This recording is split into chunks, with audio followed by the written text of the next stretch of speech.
Vamos abrir nossas Bíblias em Apocalipse, capítulo 2. Na semana passada, falamos aqui sobre a igreja que Jesus quer, a igreja que Jesus deseja. E isso não dito pela minha boca, mas dito pelo próprio, né? Porque ele dá aqui diretrizes para 7 igrejas, em 7 cartas às 7 igrejas da Ásia. E ele dirige essas cartas aos pastores dessa igreja. Na semana passada, abordamos a primeira carta, que foi uma carta escrita à igreja em Éfeso. E, para quem se lembra, ele elogiou algumas coisas da igreja de Éfeso e também apontou outras coisas, aliás, uma coisa muito grave. O que faltava nessa igreja? Quem se lembra? Voltar ao primeiro amor. Era uma igreja que trabalhava para o Senhor, ela era operosa para o Senhor, e ela... Gilson, me ajuda com a porta, por favor. Obrigado. Ela era uma igreja operosa que trabalhava para o Senhor, mas ela fazia muita coisa, ela era ativista, uma igreja do ativismo, mas era um ativismo vazio, porque não estava baseado no amor. De que adianta fazer alguma coisa sem ser por amor? E hoje nós vamos ler uma carta, então, que o Senhor manda a uma das 2 únicas igrejas. Presta atenção, são 5 igrejas que vão levar bronca, que o Senhor vai dizer, isso aqui precisa ajustar. Mas há 2 cartas para 2 igrejas que não vai ter nada, ele vai dizer assim, olha, isso aqui você precisa mudar. Uma dessas cartas é a de hoje, a igreja de Esmirna, outra igreja na Ásia Menor. E a cidade de Esmirna, ela era uma cidade, ela ainda existe, hoje ela tem um outro nome, deixa eu ver aqui direitinho, para não errar. Hoje ela se chama Izmir, e fica parecido com Esmirna, né? Só que quando eu falo Izmir é com Z, Izmir, que se fala. Fica lá na Turquia, essa cidade, ela ainda existe. Já não daquela forma que foi no passado distante, mas ainda é das 7 cidades aqui que Jesus fala, é a única que ainda existe como cidade, embora se chame Izmir, e não mais Esmirna. E essa cidade é uma cidade portuária, uma cidade onde o mundo estava ali, né? Navios de todos os cantos fazendo negócios ali em Esmirna. Esmirna é uma cidade considerada, aliás, o principal porto da Ásia. A primeira carta foi à igreja de Éfeso, e a cidade de Éfeso competia com Esmirna. Só que Esmirna conseguiu estar à frente, conseguiu ser uma cidade maior, mais rica, mais próspera. Era conhecida como a cidade mais bela da Ásia Menor. Era considerada o ornamento, a coroa e a flor da Ásia. Isso te lembra alguma coisa? Cidade maravilhosa, né? A gente às vezes vê cidades assim, que chamam muito a atenção, são muito pujantes por alguma coisa. O Rio de Janeiro, a beleza do Rio de Janeiro é conhecida mundialmente. Esmirna era conhecida por ser uma cidade também assim, muito viva, linda, uma joia da coroa. E tem um outro caso também, de umas outras cidades, de uma região, não vou nem dizer uma cidade, mas de uma região também que era muito desejada e desejável. Quando Abraão sobe ao alto do monte com seu sobrinho Ló, ele diz assim, meu filho, nós dois estamos muito ricos, vai dar conflito aqui dos seus pastores com os meus pastores. Escolhe o lugar ao lado aí que você quiser ir da terra, se você for para a direita, eu vou para a esquerda e vice-versa. Ló, que não era bobo nem nada, olhou do alto lá, viu as pastagens verdejantes, desejou o verde, a maravilha que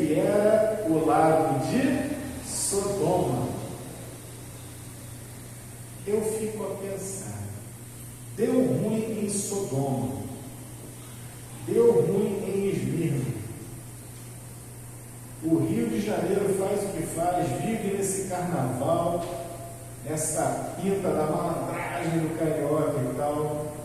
Se não fosse a igreja do Senhor salgando essa terra, meus irmãos, já tinha caído há muito tempo. Mas, como diria o comercial da Top Term, vamos falar de coisa boa, né? Vamos ler a palavra de Deus em Apocalipse, capítulo 2, a partir do versículo 12. Cristo falando a João: escreva essa carta ao anjo da igreja já estou em Pérgamo, desculpa, versículo 8. Escreva essa carta ao anjo da igreja em Esmirna. Esta é a mensagem daquele que é o primeiro e o último, esteve morto, mas agora vivo. Preste atenção que nenhuma palavra que o Senhor Jesus está dando aqui é gratuita, é vazia. Tudo aqui vai ter significado. Ele se apresenta, sou o primeiro e o último, e diz: estive morto, mas vivo, agora vivo. Conheço suas aflições e sua pobreza, mas você é rico. Sei da blasfêmia dos que se opõem a você. Eles se dizem judeus, mas não são, pois a sinagoga deles pertence a Satanás. Não tenha medo do que está prestes a sofrer. O diabo lançará alguns de vocês na prisão, a fim de prová-los, e terão aflições por 10 dias. 10 dias significa um prazo. Vocês vão ter aflições por um prazo, mas é um prazo curto. É isso que 10 dias quer dizer. Não é que são 10 dias seguidos ou, como gostam alguns, 10 dias úteis. Não. É um prazo relativamente curto. É isso que quer dizer. Mas se você permanecer fiel, mesmo diante da morte, eu lhe darei a coroa da vida. Preste atenção. A coroa da vida. Quem tem ouvidos para ouvir, ouça o que o Espírito diz às igrejas. Quem for vitorioso, ele acabou de prometer a coroa do quê?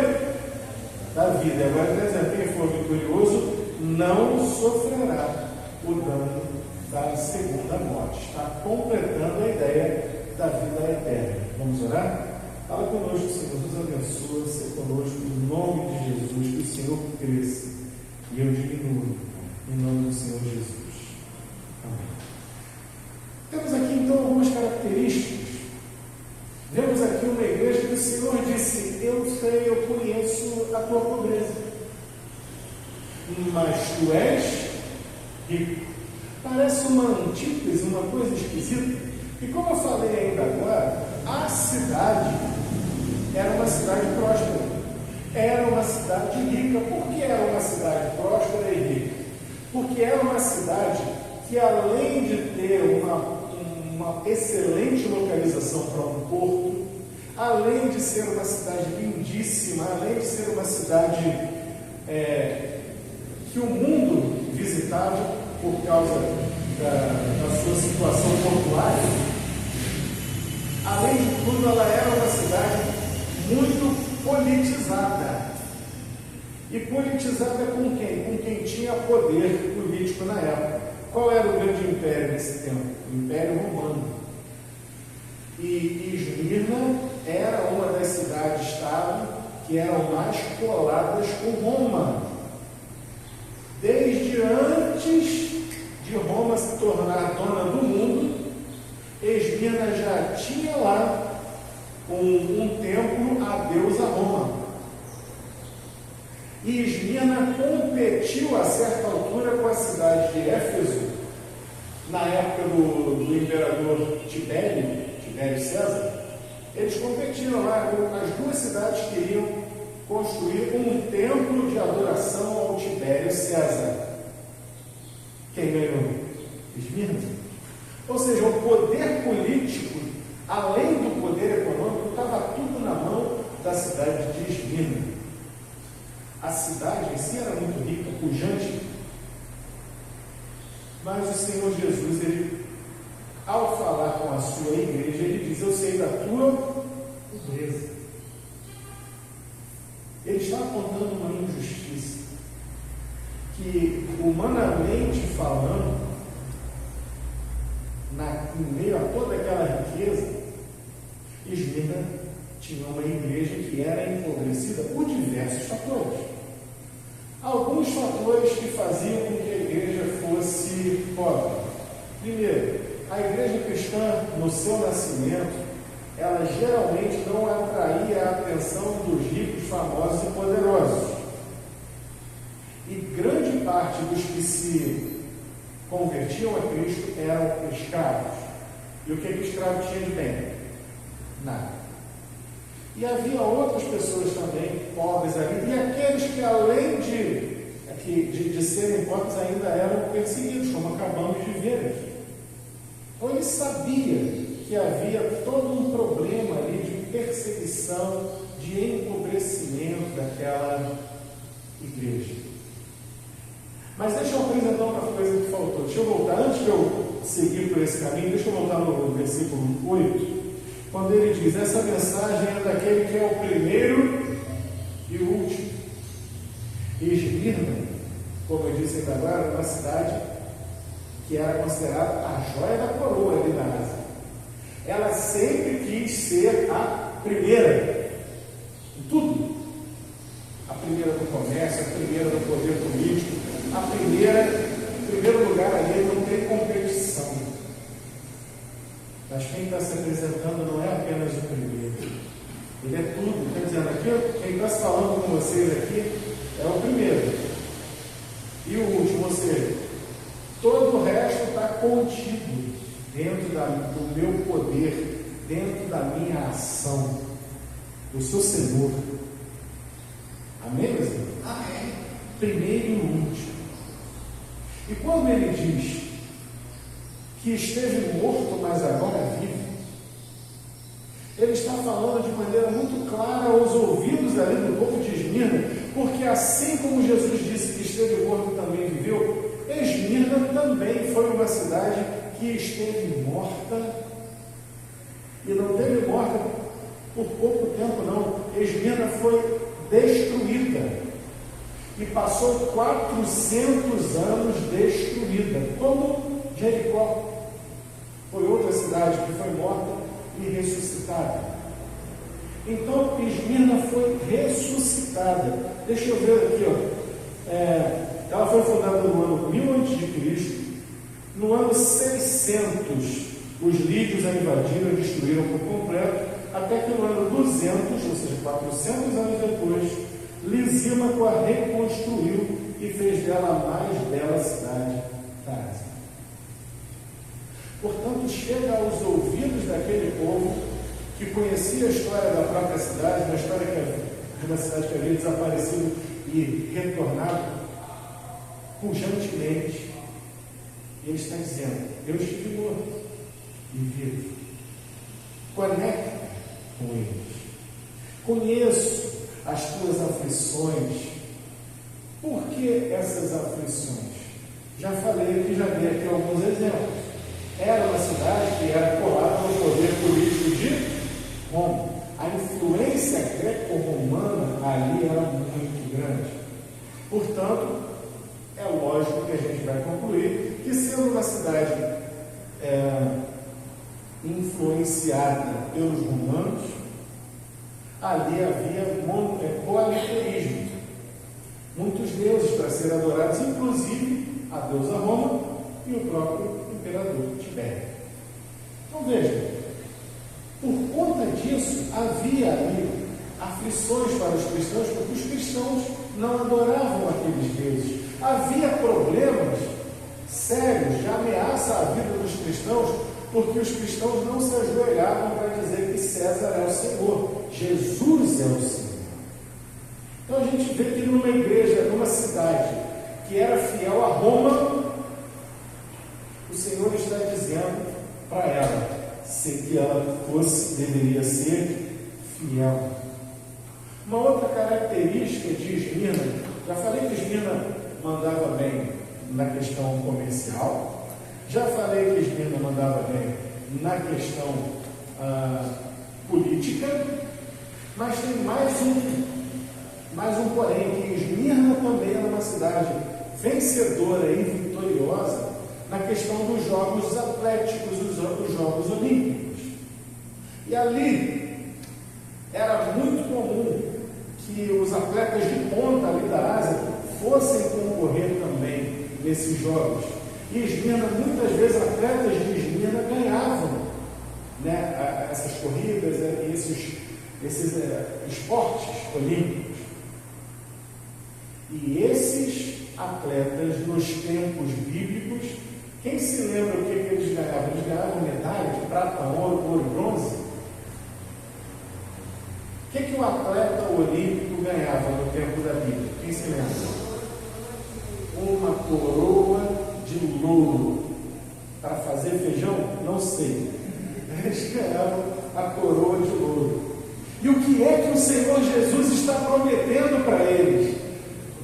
Se eles vencerem, receberão não uma coroa de louros, mas a coroa da vida. Vejam, como eu disse, não tem nada aqui desconectado. Está tudo dizendo uma só coisa. O Senhor está falando na linguagem deles, na linguagem que eles podem entender e compreender. É uma igreja que só recebe elogios, e é uma igreja que, mesmo em meio aos elogios, recebe uma ordem: continua marchando, não desista, não volte atrás. Vai esquentar um pouco o fogo, mas vocês devem prosseguir adiante.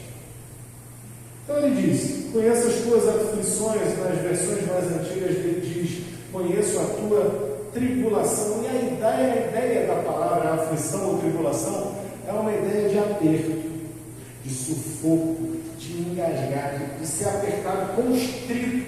Essa semana acharam na Indonésia o corpo de uma senhora que foi morta por uma cobra de 9 metros de comprimento, uma piton. E vocês sabem que a piton e a nossa cobra aqui também, aquela cobra gigante que a gente tem, a sucuri, a sucuri, também conhecida como anaconda, elas são cobras, são serpentes constritoras. Elas pegam você, te enrolam, apertam, quebram os ossos, te deixam sem circulação. Essa é a ideia. Essa é a ideia. A tribulação ou as aflições. A igreja estava sendo espremida pelo poder de Roma, espremida por Satanás, que queria ver ali os crentes negando a Jesus, ou saindo dali, ou sendo mortos. A igreja era um corpo estranho naquela localidade. E se pararmos para pensar, a igreja é um corpo estranho do mundo. A igreja é um corpo estranho. Um corpo dentro de outro corpo é um corpo estranho. E Jesus fala que vocês tinham que suportar essa tribulação. Ele dá uma palavra de ânimo e diz: olha, vocês vão ter uma tribulação de 10 dias. Não vai ser uma grande tribulação, vai ser uma coisa curta. Mas por curta que pareça, eu vou trazer alguns dados aqui para vocês. Pelo menos 2 ocasiões, os crentes foram forçados, ou tentaram forçar o imperador, a adorar o imperador. De uma única vez lançaram do alto do monte, lá, o monte de lá se chama Monte Pagos. De uma única vez lançaram do alto do monte 1.200 crentes. Uma outra vez, mais 800. Só nessa aí foram 2.000 que morreram, mas não se dobraram para dizer que o imperador era o Senhor. Não, Jesus é o Senhor. É uma igreja perseverante, é uma igreja vitoriosa, é uma igreja que ama. E aí a gente se pergunta: eu não quero me meter na vida de Éfeso, não. Mas vocês viram semana passada comigo que a igreja de Éfeso já não tinha o primeiro amor. Para morrer por Cristo, para negar o nome do imperador e não negar o nome de Jesus, só mesmo uma igreja que ama. A Bíblia não está só contando essa história para a gente, não, ela está nos dizendo que é isso que o Senhor deseja de nós. Que nós, mesmo ameaçados de morte, mesmo ameaçados de tortura, prisão, nós devemos seguir o mesmo caminho desses irmãos. E eu pergunto aos irmãos, estaremos preparados? Quando ele fala de pobreza, sei da tua pobreza, tem aquilo tudo aqui que eu já falei para os irmãos, não vou voltar ao tema, mas eu preciso falar da palavra, porque no grego existem duas palavras para pobreza. Uma é pitocheia e outra é penia. Penia não é pobreza, pobreza não é miséria. Penia é aquela pobreza do tipo assim: eu queria poder comprar alguma coisa, eu tenho tudo que eu preciso, o básico eu tenho, mas eu queria poder comprar um carro melhor, ou um carro, uma pessoa tem tudo, consegue viver com salário, consegue se vestir, consegue se alimentar, mas não consegue fazer poupança para comprar, por exemplo, um carro, que é supérfluo. Então isso aí é penia, ele tem o básico, mas não consegue avançar. A palavra que é usada aqui para essa igreja, conheça a tua pobreza, é pitocheia. Essa sim é a miséria mais absoluta, é uma falta até do mais básico. O Senhor Jesus está dizendo: eu conheço o teu estado de quase petição de miséria. E essa pobreza era um efeito colateral dessa tribulação. Acabamos de ver que 2.000 foram lançados logo no monte. Os crentes eram procedentes de classes pobres, eram saqueados por Roma. Roma saqueava os bens deles, tomando os seus bens. E aí empobrecia. Você quer mesmo seguir esse Jesus? Quero. Vou apreender, vou tomar tudo que é aqui. Fica aí, vai viver de esmola. Para forçar a pessoa a uma situação que ela negaria. Jesus fazia isso. Então vejam, a pobreza aqui não é só aquela pobrezinha que a gente está acostumado, não. É a questão de jogar você para fora da tua casa, botar você no olho da rua para você pedir esmola. Mas embora Roma estivesse tentando fazer isso, embora as autoridades romanas em Esmirna fizessem isso com os crentes, eles recebem a melhor das notícias. O Senhor Jesus, Ele mesmo, manda dizer que Ele sabe. Eu conheço. Meus irmãos, às vezes a gente passa por injustiças. Nós sofremos injustiças pelo nome do Senhor Jesus. Nós sofremos perseguição pelo nome do Senhor Jesus.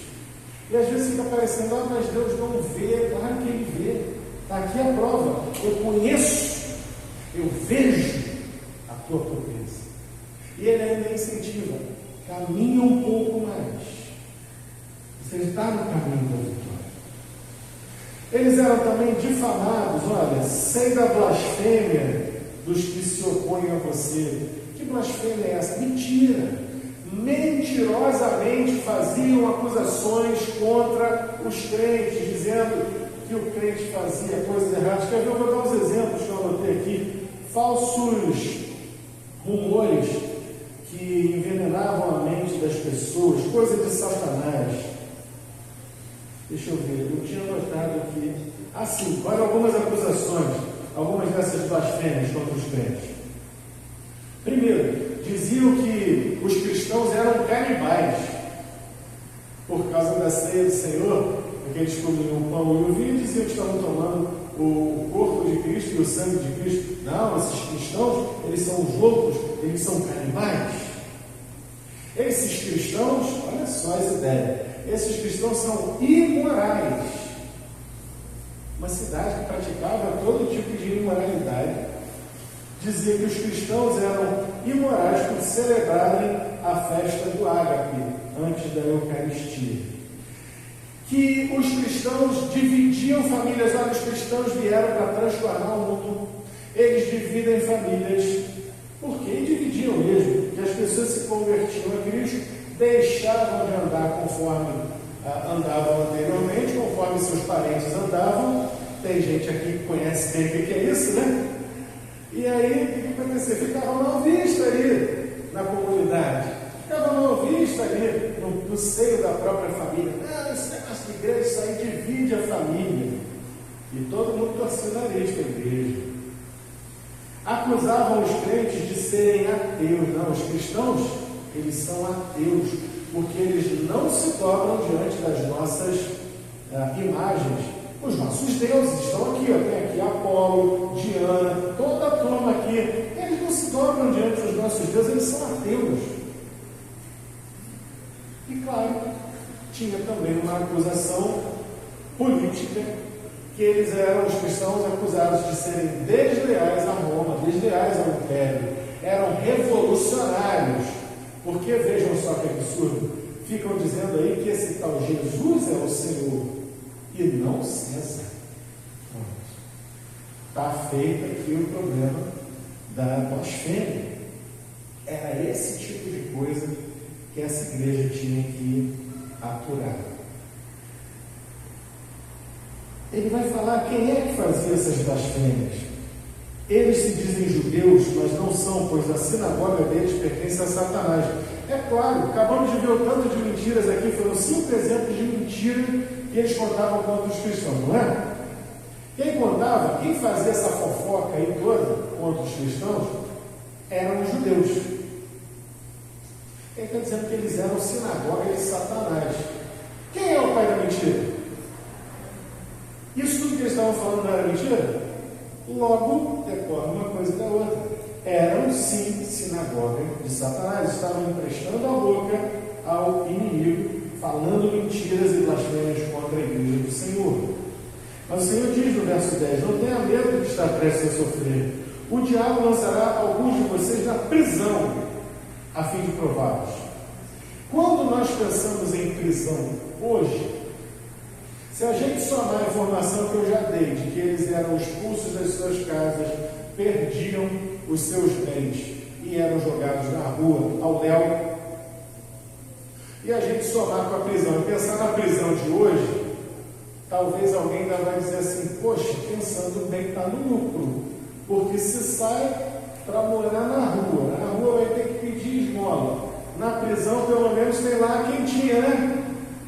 Hoje em dia tem, meu irmão, mas nesse tempo aí, prisão só simbolizava uma coisa: era a antessala da morte. Porque eu já expliquei isso algumas vezes aqui. Nos tempos passados, principalmente nesses tempos da antiguidade, prisão não era pena. Você, quando você era condenado, a sua condenação não era prisão, você era condenado a 30 anos de prisão, não. Você podia ser condenado a servir como escravo nas galeias o resto da vida, remando barco, debaixo de chicote. Isso era a pena. A prisão era só o tempo de você esperar o julgamento para ser condenado. Você podia ser condenado ao degredo eterno, sair ali daquela região. Isso era uma coisa até benevolente, porque você saía vivo e não ia nem ser escravo. Mas a condenação mais comum era a morte. Então eu digo que a prisão aqui era só um preparo, uma espera para a morte. E aí, quem está esperando a morte não vai ser bem tratado, não vai comer a refeição, o café colonial na prisão. Muito mal e porcamente. Roma dava lá algum pão e água para o preso. As prisões eram subterrâneas, debaixo dos palácios, debaixo das casas lá que eles tinham.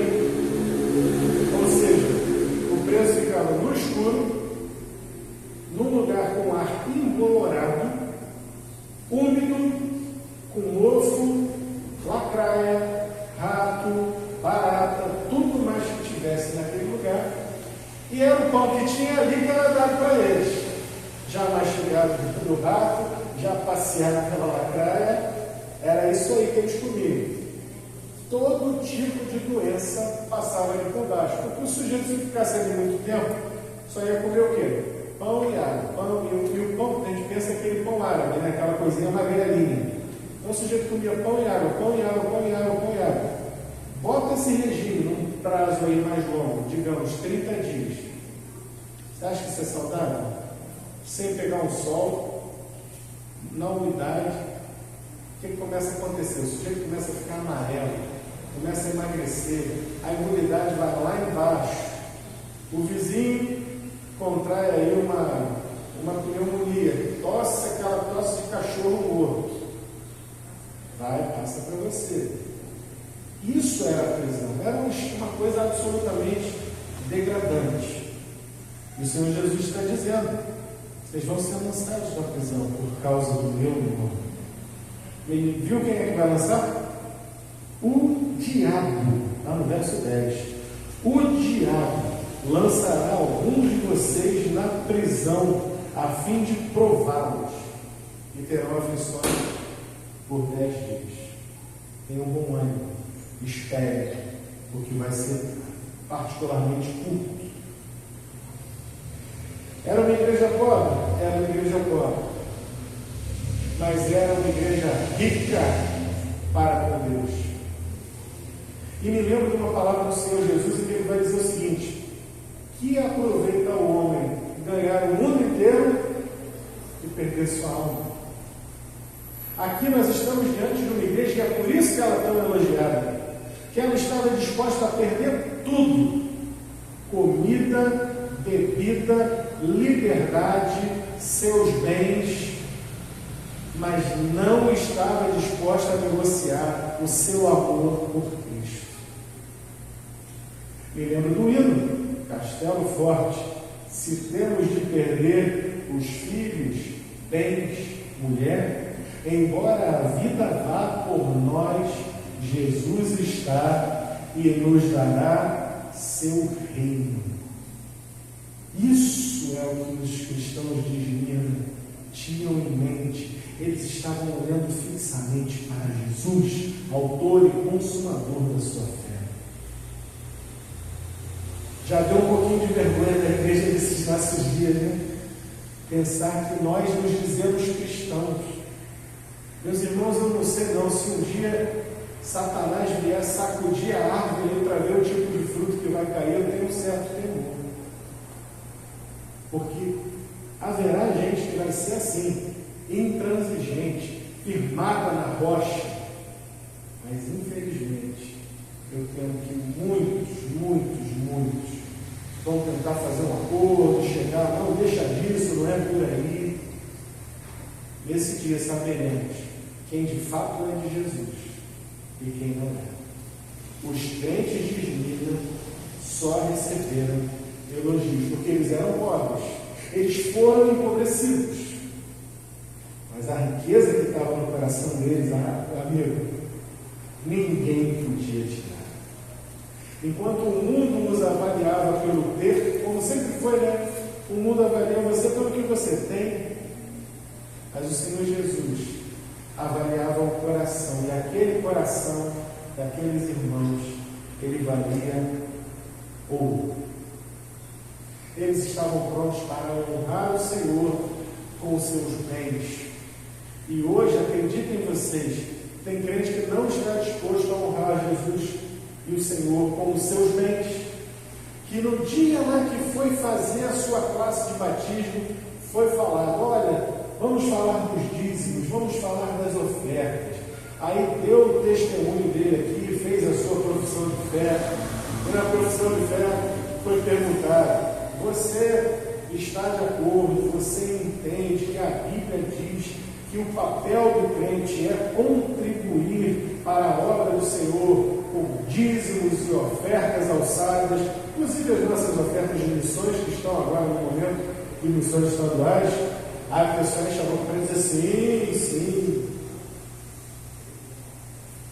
Anos depois, já até esqueceu o que é dízimo, já até esqueceu o que é oferta. Se não está honrando a Deus no pouco, no mínimo, que é o dízimo e a oferta, como é que vai querer dizer: não, eu amo Jesus, morreria por Jesus? Meu irmão, não vem com essa: não sou dizimista, Deus sabe, na hora do vamos ver, não, também não é assim. Deus sabe que eu amo. Deus sabe. Aí é que está. Deus sabe exatamente que amor é esse que você tem. Não só porque você deixou de ofertar, de dizimar na casa do Senhor, não foi fiel um pouco, você não vai ser fiel muito.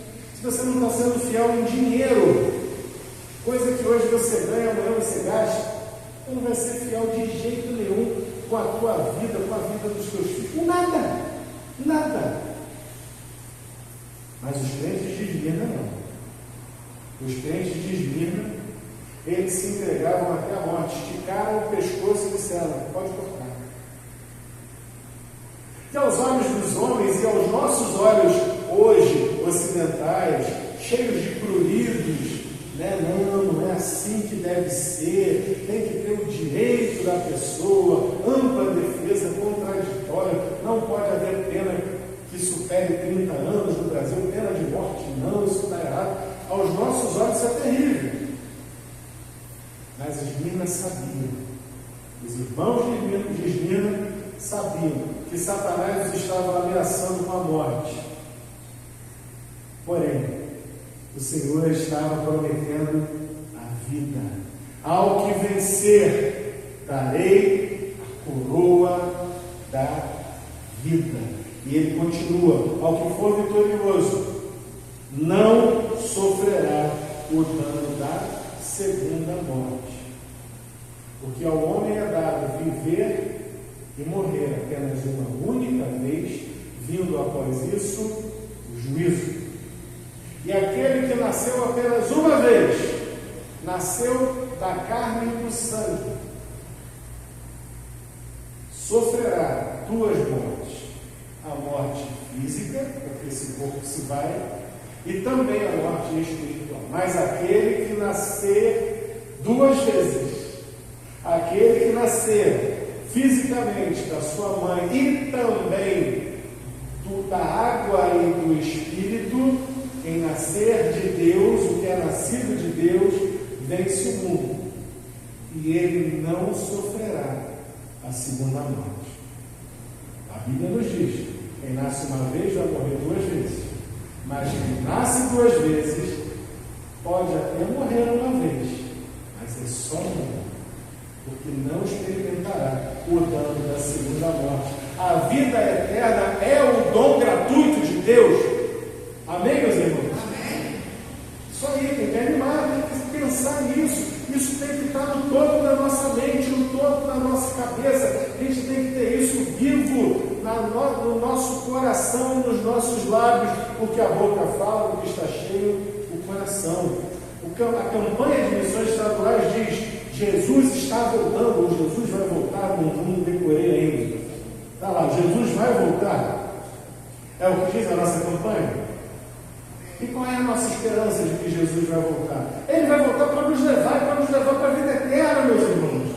O que temos aqui vai ficar aqui. A beleza que a senhora ostentou na juventude já vai ficando pelo caminho, e um dia ela vai terminar no caixão. O dinheiro que o Senhor tanto lutou, meu irmão, para acumular, para juntar, para dar aquele jeito, para ter uma vida confortável, ele não vai com você para o caixão.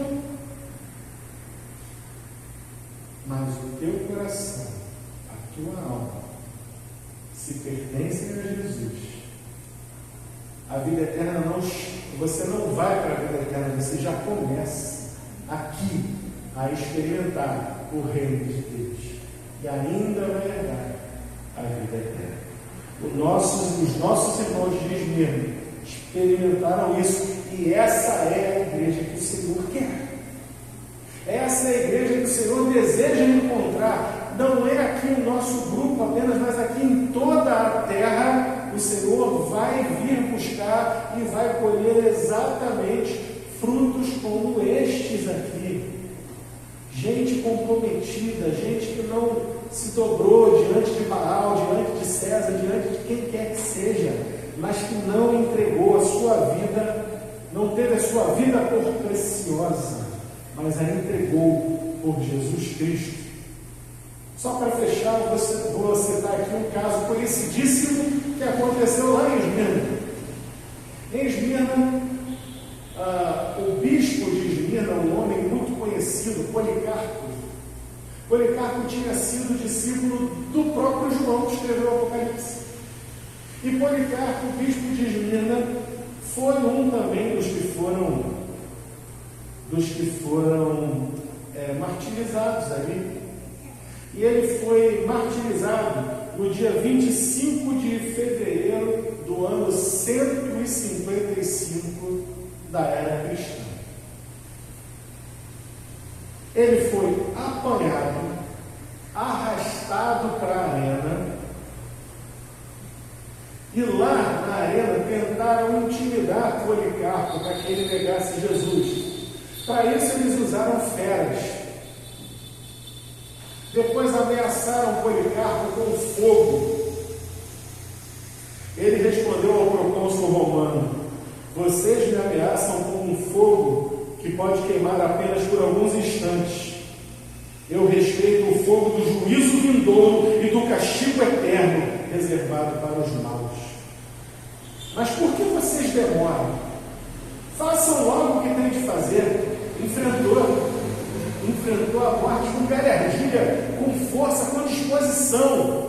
Esse fogo que vocês estão querendo me queimar vai queimar um pouco, mas vocês vão para o fogo eterno. Os maus vão ter que suportar um fogo eterno. Está demorando muito, façam logo o que vocês vão fazer. Seus algozes tentaram forçá-lo a blasfemar contra Cristo, mas ele respondeu sobre Cristo: eu o sirvo há 86 anos, e ele, Jesus, sempre me fez bem. Como posso blasfemar contra meu Salvador e Senhor que me salvou? Os inimigos furiosos queimaram Policarpo vivo em uma pira. E enquanto queimavam Policarpo, sabe o que ele fazia? Ele orava e agradecia a Jesus pelo privilégio de morrer como um mártir. Meus irmãos, essa é a igreja que Jesus deseja. Uma igreja que ama de todo o coração. Uma igreja que não se dobra ante esse mundo, e o mundo vai tentar, por diversas vezes, de diversas formas, nos intimidar, nos calar, vão falar mentiras sobre nós, vão dizer horrores sobre Jesus e sobre a sua igreja, vão dizer que nós somos atrasados, vão dizer que nós somos retrógrados, vão dizer que nós somos fundamentalistas, vão dizer que nós somos negacionistas, fascistas e tantas outras coisas. Eles vão tentar colar na gente. Qual é o nosso papel? Nosso papel é continuar, é firmar os pés na rocha e é mostrar que não adianta, não tem nada mais importante na minha vida e na tua vida do que o Senhor Jesus. E nós colocamos a nossa vida nas mãos dele e seremos fiéis até a morte, se necessário for, pela honra do nome dele, pelo testemunho de Jesus nosso Senhor e desses nossos irmãos que nos dão exemplo. Tanta gente aí trocando Jesus hoje por qualquer coisa. O sujeito vai na igreja, diz que é cristão, mas aí aquela colega de trabalho dá aquele sorriso meio de lado assim para ele, e o sujeito troca Jesus por um rabo de sangue. Ele está lá no trabalho, está naquela luta e tal, e vê o outro fazendo uma maracutaia, e aí convidam ele para entrar no rolo. Isso aqui é fácil, é tranquilo, a gente dá um jeito aqui e tal. E você troca Jesus por uns trocados, por uns dinheiro. Eu conheci gente assim ao longo da vida, infelizmente. Ficou rico, ganhou dinheiro. Mas, e aí, como é que fica a vida eterna? Meus irmãos, nós precisamos fazer hoje, novamente, olhar a nossa vida verdadeiramente pertence a Jesus em tudo, igual que a gente disse lá no dia do casamento, na riqueza e na pobreza, na saúde, na doença, com Jesus é isso. Ou é isso ou não é. Não existe meio termo. Ou você é, ou você não é. Faça essa reflexão, medite sobre isso, use essa palavra como ponto de reflexão para pensar na tua vida cristã. Porque essa aqui, mais uma das igrejas que o Senhor Jesus deseja que nós sejamos. Senhor, fala conosco, que nós possamos levar essa reflexão para a nossa casa e tomar postura, posição, firmar os nossos pés na rocha e não jamais, nunca negociarmos a nossa fé. O Senhor Jesus disse: quem lança a mão do arado e olha para trás não é digno de mim. O Senhor nunca olhou para trás. O Senhor avançou até a morte e morte de cruz. Por favor, Senhor, tenha misericórdia de nós e firma os nossos corações na Tua palavra. Ajuda-nos a expressarmos uma verdadeira fidelidade ao Senhor, como nossos irmãos em Edmir, sabendo que o Senhor conhece, o Senhor sabe, nada escapa ao Teu olhar. O Senhor sabe todas as coisas, como disse a eles, e o Senhor também se manifesta a nós, para que nós continuemos e não paremos. Ajuda-nos então a ser uma igreja que Te agrada. Em nome do Senhor Jesus, por quem eu amo. Amém. Vamos louvar ao Senhor.